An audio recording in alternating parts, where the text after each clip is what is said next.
Oh, good evening, good evening. Um, what a lovely evening. I'm sat in the garden, uh, just contemplating and just enjoying the last of the sunshine for today. Apparently we're going to have the same tomorrow, which will be nice. When I moved here, I thought that I ought to try to post a video a day. This part of France is absolutely beautiful. It is struggling, falling population.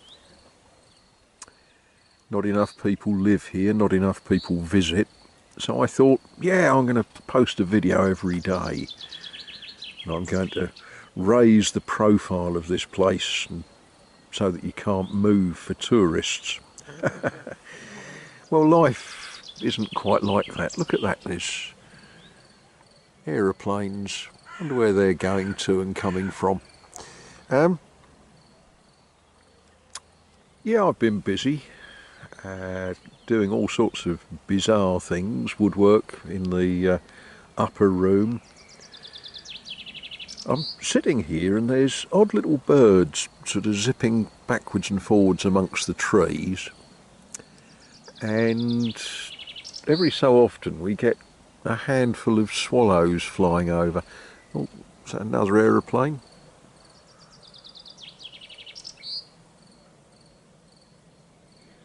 Yeah. So tonight I'm going to spend a little bit of time and try and make some sense out of some of the video I've shot. It's all a bit bitty, but it's places I've been and places I think that you might like to look at. You might do, you might not. That's the chance we all take, I guess. There's the moon.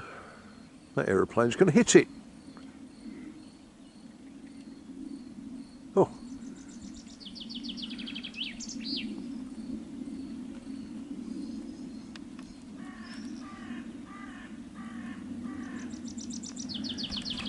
Good morning, good morning. Well, it was an interesting night. We had wind, we had rain, and I'm sort of guessing that there's been a few problems with the electric cables and such likes.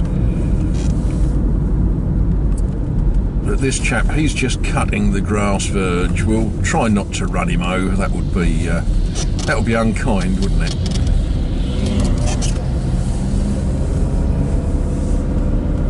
Dotted around the countryside here. I've shown you this before, so I'm not going to stop. Well, I've stopped for the junction, but I won't stop for the memorial. At this place, August 1944, there was a little battle between men of the Maquis and the occupying forces. All part of our history. Not sure what they're growing there, but they're obviously scared of birds coming and taking the seed, because they're in the middle of the field. They've got a kite blowing about, making the little birds think there's a big bird that's going to eat them. Simple, but, you know, effective. I suppose it's effective. And the crops are starting to grow. It will be interesting to see what all of these crops are. They grow a lot of grass here for feeding the cattle, but they also grow a fair amount of wheat, a fair amount of sweet corn, or maize if you like. But look at that, it's all green. Wonderful, wonderful.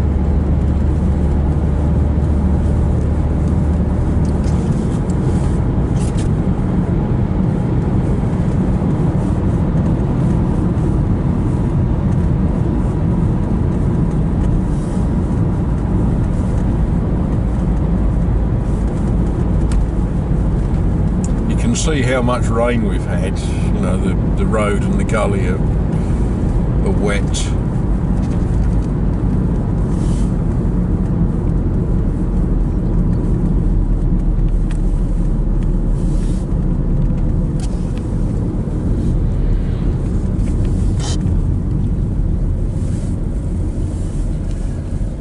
We take this one very seriously because you just cannot see if there's traffic coming from that way until you get right to the junction.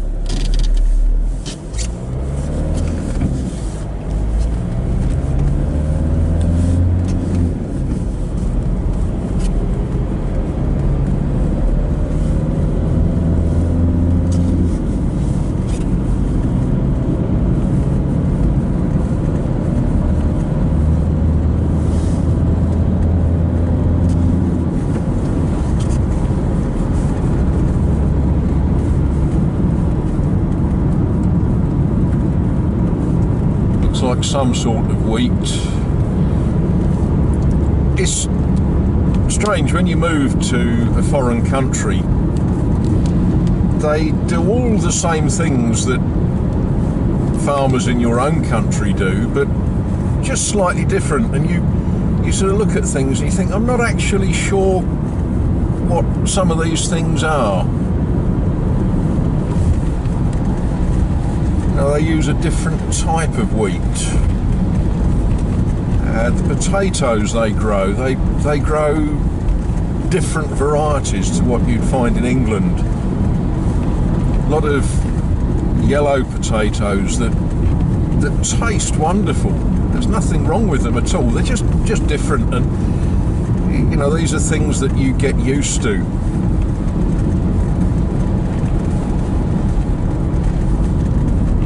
I hope I never get entirely used to it, because it's, you know, for me this is just wonderful and beautiful.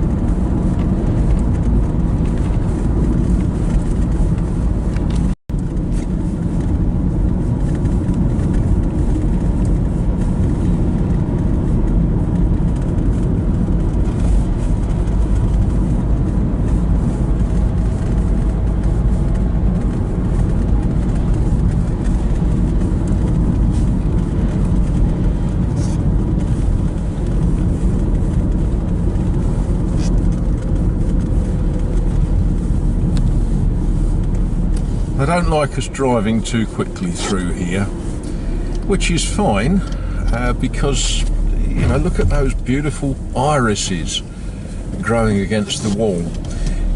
It's something that I think is lovely here. People spend the time to plant flowers just for the beauty of them, for the, you know, they feed the bees, they just make the place look lovely. Those flowers against the wall, an Englishman would call them an iris. In French, guess what the name is?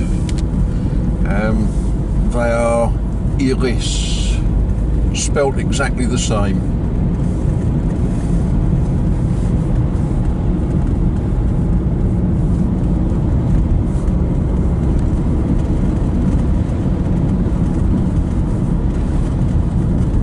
When you all come here and visit, I want you to take notice of this junction.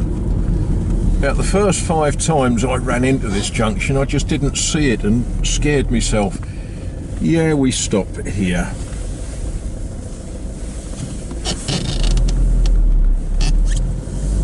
We're coming into the town of Azay. I like this little town. It's got a good collection of shops, you know, butchers, bakers. No candlestick makers, but you get the drift.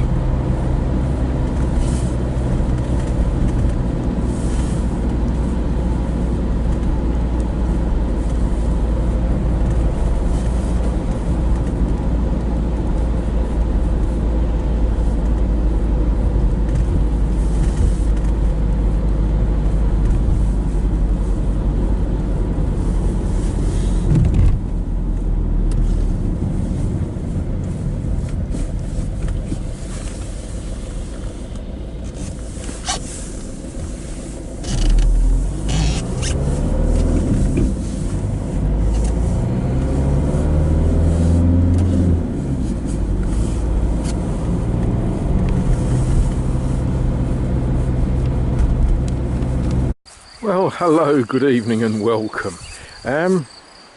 Sometimes the stories that need to be told happen when you can't really film them, which is a great shame. I've been associated with this piece of ground, this house, for a year now, from the time that we first looked at it and decided that yes, this was somewhere that would be nice to live. Look at that, the neighbours have got some horses cutting the grass for them. That's good, isn't it? They're jolly good looking horses. Anyway, here I am in France minding my own, no, I never mind my own business,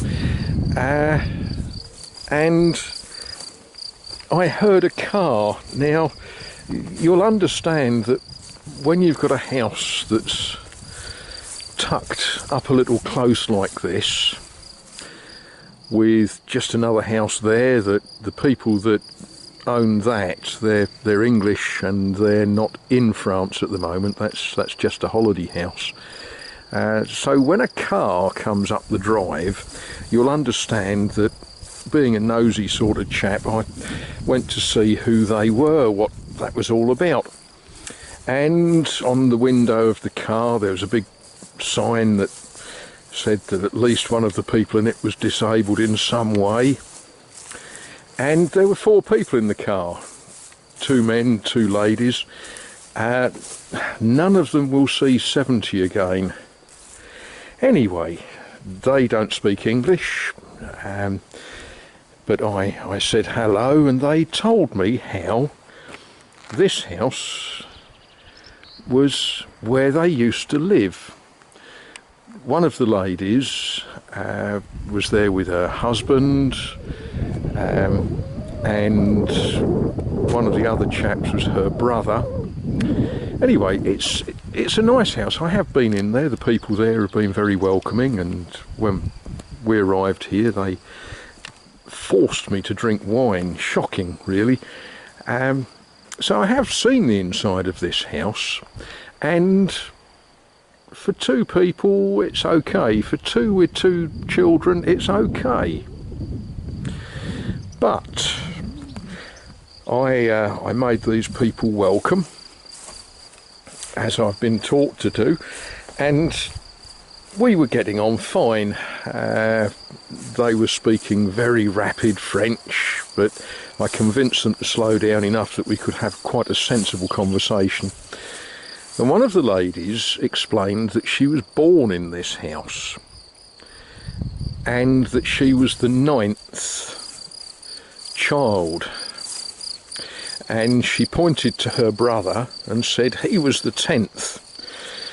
Now, this chap was very smiling and happy looking and very easy to be friendly with. He, you know, some people are like that. Even though I hadn't got a clue what he was saying, he was obviously a very jovial, happy sort of chap. And he was number 10. And they pointed out that that bit of the garden didn't used to belong to that house. That used to belong to the piece of ground over the back. And so there was a discussion about changes in ownership and the fact that that tree was there when they were children, which was a fortnight or 2 ago, because if I followed the story correctly, the youngest of them's in his 70s. But it occurred to me that must have been very, very cosy living in this house. 12 people, you know, a mother and a father and 10 children. It was an interruption that, you know, you sort of, you've got plans that you're about to start cooking dinner and things like that. So you, in a way, you sort of resent interruptions like that. But I enjoyed it. It was great being told about how they used to play in this garden as well, and how they knew the man who planted that vine. For the record, Monsieur Giraudot, they told me about how when they were children, where I've got my gate, there used to be a gate there. There's a reason why there's a little gate there and a big gate there. The reason is that used to be a public path that went down the side of my barn to a pond that everybody could draw water from. That's why I've got this funny little gate. Now, I'm told by the, we'll say solicitor, that's not the actual name that we use for them here. I'm told that the right-of-way has been extinguished. There's no point having access to a pond that isn't there anymore. But that is why I've got a little gate and a big gate.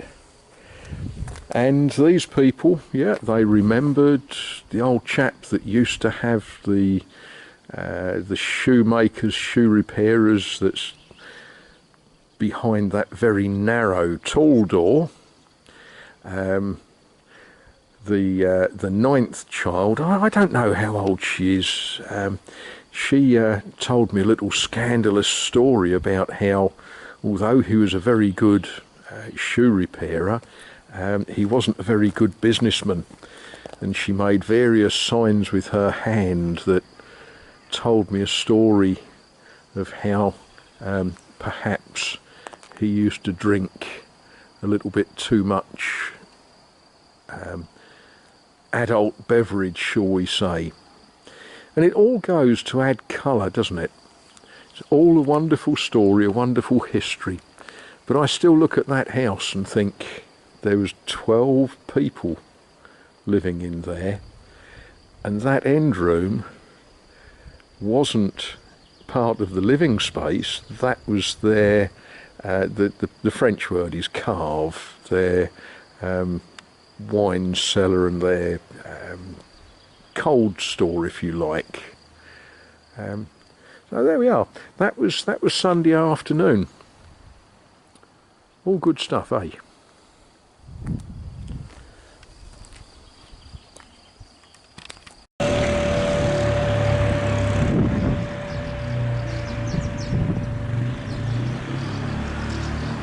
Not really sure if the camera's catching this. I'm standing in front of the church in Martizay, and it's moderately early in the morning, and what I'm looking at is Les Martineaux, martins, those wonderful little birds that build their nests under the eaves of houses, and they're having a whale of a time. It's that sort of thing, you know, the camera catches a very narrow view, and you know, you need to be here.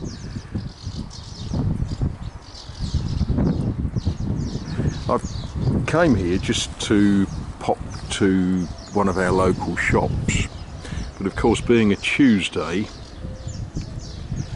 there's a couple of market stalls in the marketplace. One's fruit and veg and a bit of meat and a bit of fish and stuff like that. The other one's flowers, and a wonderful display. There we are, yeah.